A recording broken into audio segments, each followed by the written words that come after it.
So after doing the explanation of the poem, there is fire and ice. It was such a beautiful poem, I must say. Now let us do the poetic devices. Okay. Now poetic devices का already मैं video detailed में बना चुकी हूँ, तो आप short videos में भी बनाओ, आप जाके उसको देख सकते हो. But I am going to tell you the poetic devices used in this poem one by one in detail. You should not worry. Okay. So सबसे पहले अगर हम इस पोएम में राइम स्कीम की बात करें, जो बचपन में आप राइमिंग वर्ड्स पढ़े हो ना, कि pat rhymes with sat, then pin rhymes with tin, तो वैसे ही मोस्ट ऑफ द पोएम्स में पोइट जो है वो rhyme particular definite rhyme scheme follow करते हैं. बट बहुत सारे पोएम्स में फ्री वर्स भी होता है जिसमें कोई राइम स्कीम फॉलो नहीं होता है. ओके. बट इसमें एक डेफिनेट राइम स्कीम फॉलोड हुआ है. So let us discuss that. Now आप अगर सबसे पहला लाइन का लास्ट वर्ड, क्योंकि जब हम राइम स्कीम निकालते हैं तो हमेशा लास्ट वर्ड देखते हैं एक डेफिनेट लाइन का. ओके. तो पहले लाइन का लास्ट वर्ड है फायर, तो फायर को हम ए डाल देते हैं. Okay.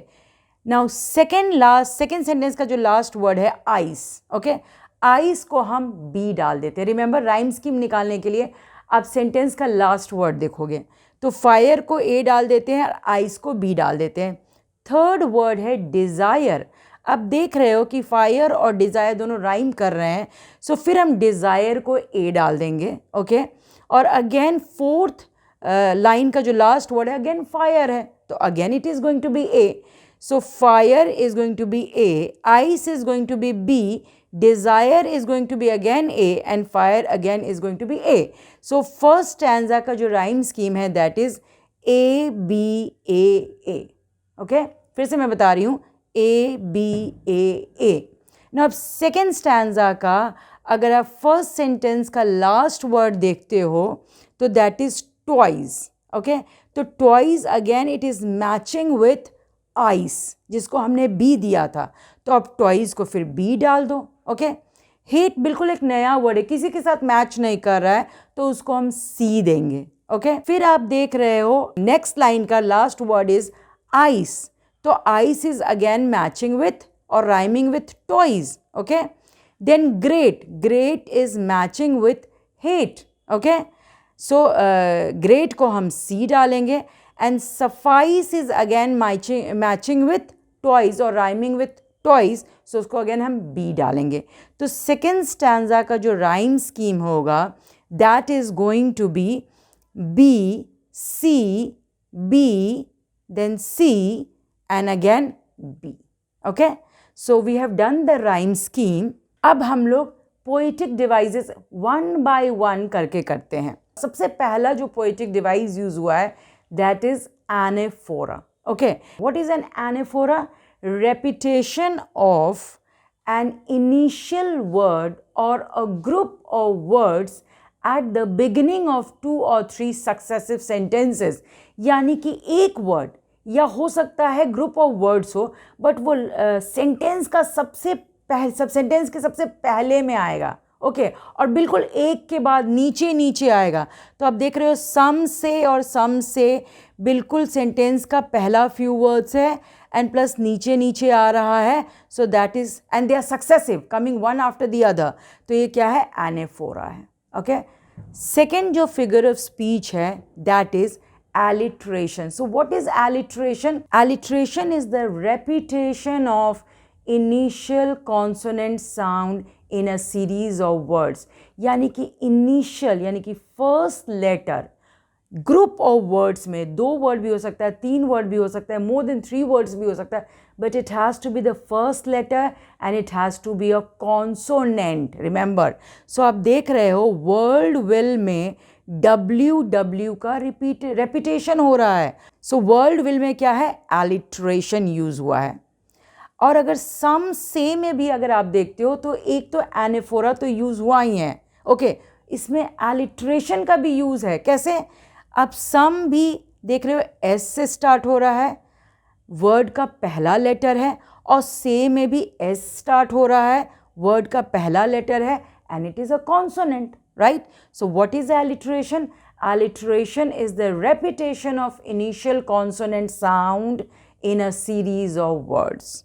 Let us move to the next line. Okay, from what I have tasted of desire, I hold with those who favor fire.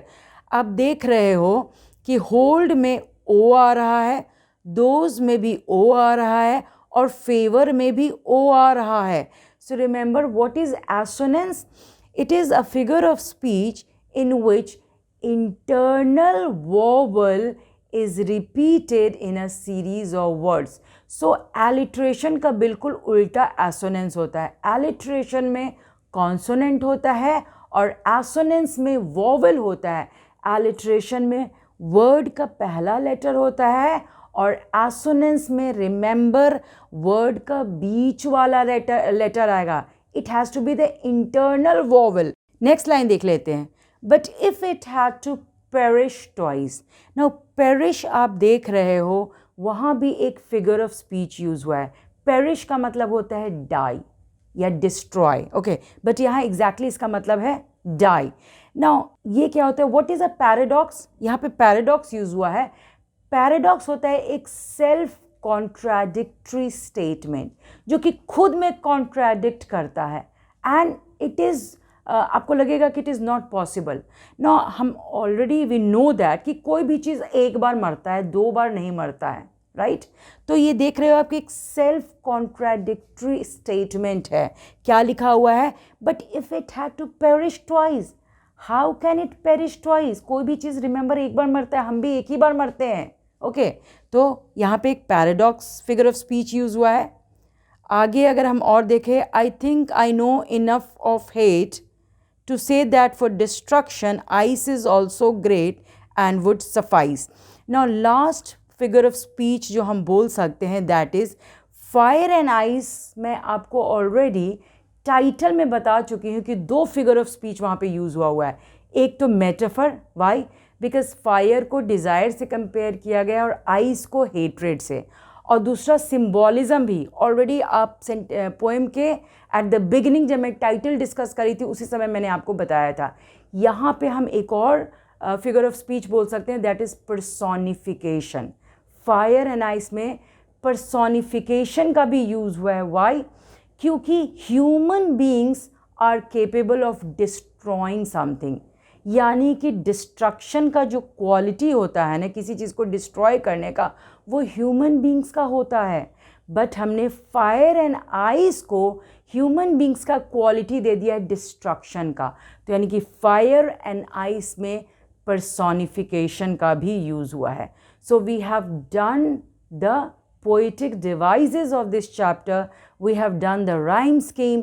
We have completed everything, starting with introduction, theme, tone, about the poet. Then we have done explanation and poetic devices. So in the next class, we are going to do the question answers of this chapter and then it will be done. So remember, अगर अभी तक आपने मेरे channel को subscribe नहीं किया है तो you should go ahead and subscribe my channel, because इतने डिटेल्ड वे में आपको कोई भी नहीं बताएगा. Okay, so just remember that जो भी मैं चैप्टर करा रही हूँ, just keep on revising. Why? Because your exams are very near if you want to do well in your exams. Okay, so let's learn, connect and enjoy together. Thank you everybody.